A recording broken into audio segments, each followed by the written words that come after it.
सच्चिदानंद रूपाय विश्व उत्पत्ति आदि हेतवे तापत्रय विनाशाय श्री कृष्णाय वयम नमः। श्रीमद् भागवत महापुराण कथा एकादश स्कंद द्वितीय अध्याय।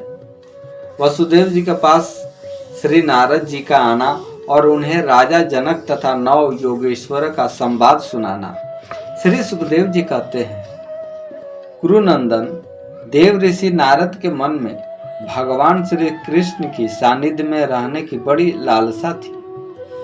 इसलिए वे श्री कृष्ण के निज बाहुओं से सुरक्षित द्वारका में, जहां दक्ष आदि के शाप का कोई भय नहीं था, विदा कर देने पर पुनः पुनः आकर प्राय रहा करते थे। राजन, ऐसा कौन प्राणी है जिसे इंद्रियों को तो प्राप्त हो और वह भगवान के ब्रह्मा आदि बड़े बड़े देवताओं के भी उपास, चरण कमलों के दिव्य गंध, मधुर मकरंद रस, अलौकिक रूप माधुरी, सुकुमार स्पर्श और मंगलमय ध्वनि का सेवन करना न चाहे? क्योंकि यह बेचारा प्राणी सब ओर से मृत्यु से घिरा हुआ है। एक दिन की बात है, देवऋषि नारद वसुदेव जी के यहाँ पधारे। वसुदेव जी ने उनका अभिवादन किया तथा आराम से बैठ जाने पर विधि पूर्वक उनकी पूजा की और इसके बाद पुनः प्रणाम करके उनसे यह बात कही।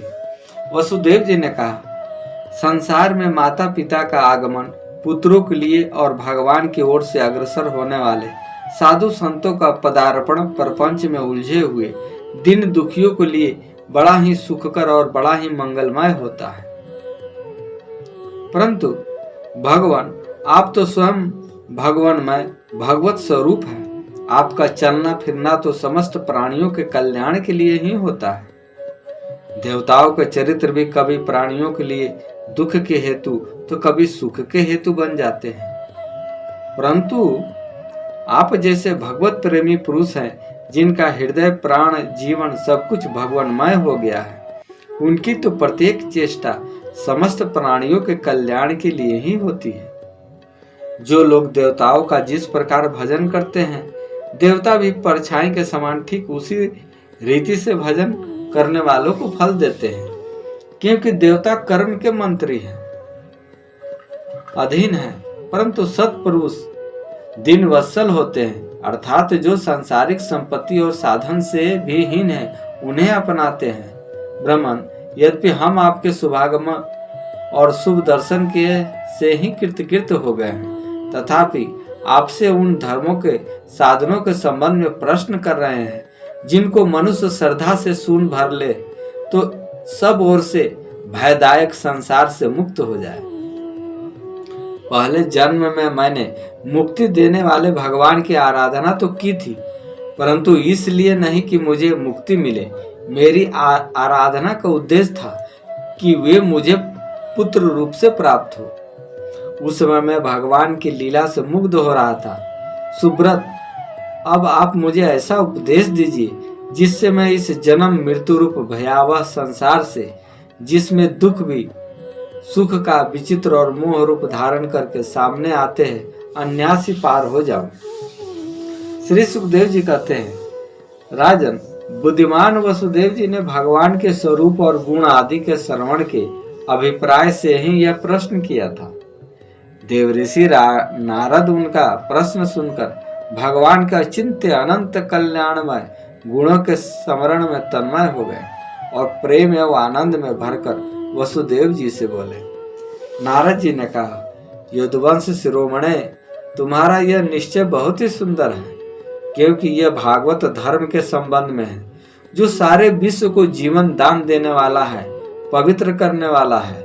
वसुदेव जी, यह भागवत धर्म एक ऐसी वस्तु है जिसे कानों से सुनने, वाणी से उच्चारण करने और चित्त से स्मरण करने, हृदय से स्वीकार करने या कोई इसका पालन करने जा रहा हो तो उसका अनुमोदन करने से ही मनुष्य उसी क्षण पवित्र हो जाता है, चाहे वह भगवान एवं सारे संसार का द्रोही क्यों न हो। जिनके गुण लीला और नाम आदि का श्रवण तथा कीर्तन पतितों को भी पावन करने वाला है, उन्हीं परम कल्याण स्वरूप मेरे आराध्य देव भगवान नारायण का तुमने आज मुझे स्मरण कराया है। वसुदेव जी, तुमने मुझसे जो प्रश्न किया है इसके संबंध में संत पुरुष एक प्राचीन इतिहास कहा करते हैं। वह इतिहास है ऋषभ के पुत्र नौ योगेश्वर और महात्मा विदेह का शुभ संवाद। तुम जानते ही हो कि स्वयंभु मनु के एक प्रसिद्ध पुत्र थे प्रियव्रत। प्रियव्रत के आगरित के नाभि के पुत्र हुए ऋषभ, और शास्त्रों ने उन्हें भगवान वासुदेव का अंश कहा है। मोक्ष धर्म का उपदेश करने के लिए उन्होंने अवतार ग्रहण किया था। उनके 100 पुत्र थे और सब के सब वेदों के पारदर्शी विद्वान थे। उनमें सबसे बड़े थे राज ऋषि भरत। वे भगवान नारायण के परम प्रेमी भक्त थे। उन्हीं के नाम से यह भूमिखंड जो पहले अजनाब वर्ष कहलाता था भारतवर्ष कहलाया। यह भारतवर्ष भी एक अलौकिक स्थान है। राजऋषि भरत ने सारी पृथ्वी का राज भोग किया, परंतु अंत में इसे छोड़कर वन में चले गए। वहां उन्होंने तपस्या के द्वारा भगवान की उपासना की और 3 जन्मों में वे भगवान को प्राप्त हुए।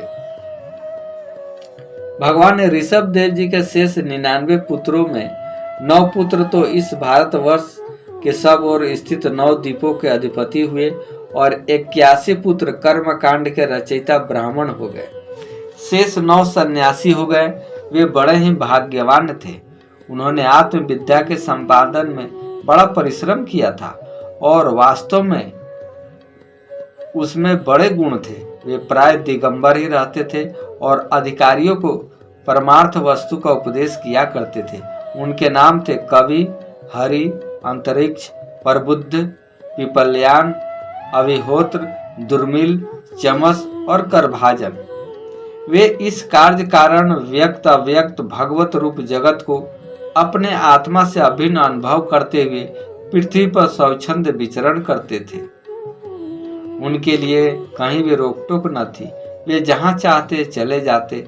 देवता, सिद्ध, साध्य, गंधर्व, यक्ष, मनुष्य, किन्नर और नागों के लोकों में तथा मुनि, चारण, भूतनाथ, विद्याधर, ब्राह्मण और गौओं के स्थान में वे स्वच्छंद विचरते थे। वसुदेव जी वे सब के सब जीवन मुक्त थे। एक बार की बात है, इस अजनाब भारतवर्ष में विदेहराज महात्मा निमि बड़े बड़े ऋषियों के द्वारा एक महान यज्ञ करा रहे थे। पूर्वोक्त 9 योगेश्वर स्वच्छंद विचरण करते हुए उनके यज्ञ में जा पहुंचे। वसुदेव जी वे योगेश्वर भगवान के परम प्रेमी भक्त और सूर्य के समान तेजस्वी थे। उन्हें देखकर राजा निमि, आह्वान्य आदि मूर्तिमान अग्नि और ऋत्वज आदि ब्राह्मण सब के सब उनके स्वागत में खड़े हो गए।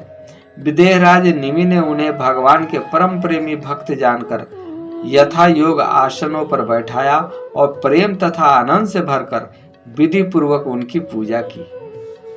वे 9 योगेश्वर अपने अंगों की कांति से इस प्रकार चमक रहे थे मानो साक्षात ब्रह्मा जी के पुत्र सनकादिक मुनीश्वर ही हो। राजा निमि ने विनय से झुककर परम प्रेम के साथ उनसे प्रश्न किया। विदेहराज निमि ने कहा, भगवान, मैं ऐसा समझता हूँ कि आप लोग मधुसूदन भगवान के पार्षद ही हैं, क्योंकि भगवान के पार्षद संसारी प्राणियों को पवित्र करने के लिए विचरण किया करते हैं। जीवों के लिए मनुष्य शरीर का प्राप्त होना दुर्लभ है। यदि यह प्राप्त भी हो जाता है तो प्रतिक्षण मृत्यु का भय सिर पर सवार रहता है।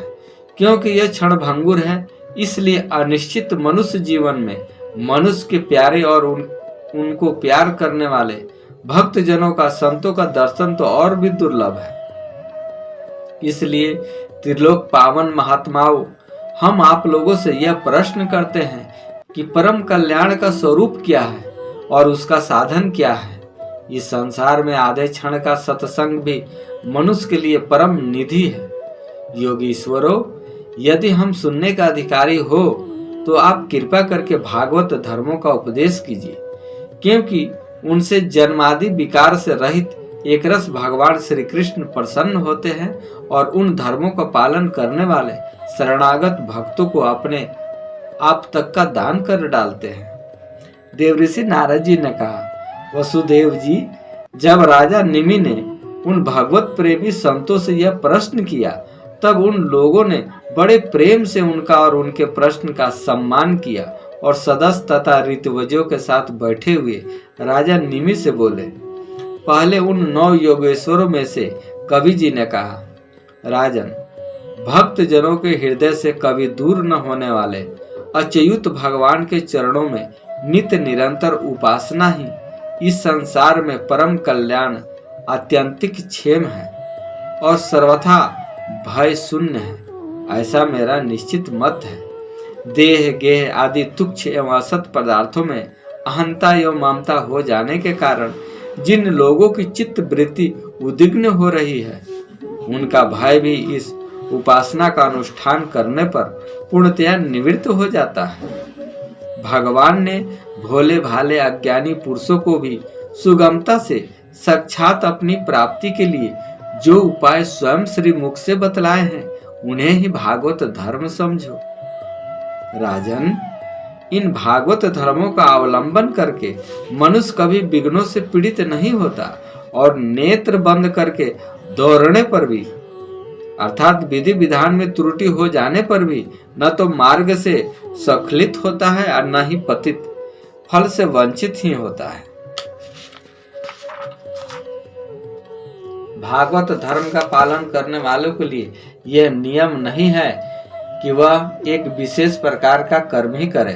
वह शरीर से, वाणी से, मन से, इंद्रियों से, बुद्धि से, अहंकार से, अनेक जन्मों अथवा एक जन्म की आदतों से स्वभावतवश जो करे, वह सब परम पुरुष भगवान नारायण के लिए ही है। इस भाव से उन्हें समर्पण कर दे। यही सरल से सरल, सीधा सा सीधा भागवत धर्म है।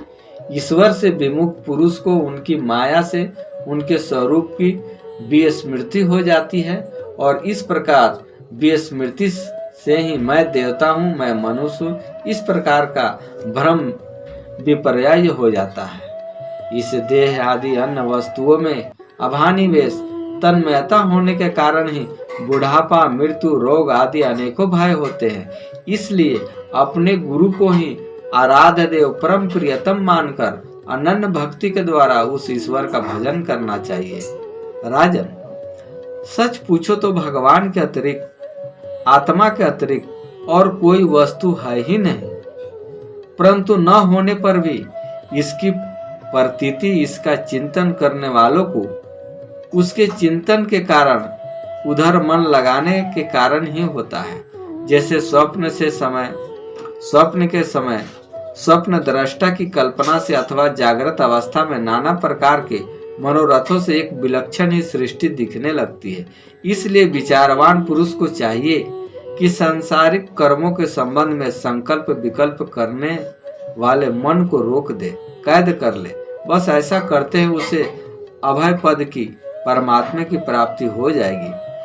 संसार में भगवान के जन्म की और लीला की बहुत सी मंगलमयी कथाएं प्रसिद्ध है, उनको सुनते रहना चाहिए। उन गुणों और लीलाओं का स्मरण दिलाने वाले भगवान के बहुत से नाम भी प्रसिद्ध है। लाज संकोच छोड़कर उनका गान करते रहना चाहिए। इस प्रकार किसी भी व्यक्ति, वस्तु और स्थान में आसक्ति न करके विचरण करते रहना चाहिए। जो इस प्रकार विशुद्ध व्रत नियम ले लेता है, उसके हृदय में अपने परम प्रियतम प्रभु के नाम कीर्तन से अनुराग का, प्रेम का अंकुर उग आता है और उसका चित्त द्रवित हो जाता है। अब वह साधारण लोगों की स्थिति से ऊपर उठ जाता है, लोगों की मान्यताओं धारणाओं से परे हो जाता है। दम से नहीं, स्वभाव से ही मतवाला सा होकर कभी खिलखिलाकर हंसने लगता है तो कभी फूट फूट कर रोने लगता है। कभी ऊंचे स्वर से भगवान को पुकारने लगता है तो कभी मधुर स्वर से उनके गुणों का गान करने लगता है। कभी कभी जब वह अपने प्रियतम को अपने नेत्रों के सामने अनुभव करता है तब उन्हें रिझाने के लिए नृत्य भी करने लगता है। राजन, ये आकाश, वायु, अग्नि, जल, पृथ्वी, ग्रह, नक्षत्र, प्राणी, दिशाएं, वृक्ष, वनस्पति, नदी, समुद्र, सब के सब भगवान के शरीर है। सभी रूपों से स्वयं भगवान प्रकट है। ऐसा समझकर वह जो कोई भी उसके सामने आ जाता है, चाहे वो प्राणी हो या अप्राणी, उसे अनन्य भाव से भगवत भाव से प्रणाम करता है। जैसे भोजन करने वाले को प्रत्येक ग्रास के साथ ही तुष्टि, सुख, पुष्टि, जीवन शक्ति, संचार और सुधा निवृत्ति ये तीनों एक साथ हो जाते हैं, वैसे ही जो मनुष्य भगवान की शरण लेकर उनका भजन करने लगता है, उसे भजन के प्रत्येक क्षण में भगवान के प्रति प्रेम, अपने प्रेमास्पद प्रभु के स्वरूप का अनुभव और उनके अतिरिक्त अन्य वस्तुओं में वैराग, इन तीनों की एक साथ ही प्राप्ति हो जाती है। राजन, इस प्रकार जो प्रतिक्षण एक एक वृत्ति के द्वारा भगवान के चरण कमलों का ही भजन करता है, उसे भगवान के प्रति प्रेममय भक्ति, संसार के प्रति वैराग और अपने प्रीतम भगवान के स्वरूप की स्फूर्ति ये सब अवश्य प्राप्त होते हैं। वह भागवत हो जाता है, और जब वे सब प्राप्त हो जाते हैं तब वह परम शांति का अनुभव करने लगता है। राजा निमि ने पूछा, योगेश्वर, अब आप कृपा करके भगवत भक्त का लक्षण वर्णन कीजिए। उसके क्या क्या धर्म हैं और कैसा स्वभाव होता है, वो मनुष्यों के साथ व्यवहार करते समय कैसा आचरण करता है, क्या बोलता है और किन लक्षणों के कारण भगवान का प्यारा होता है। शेष अगले अंक में। राधे राधे।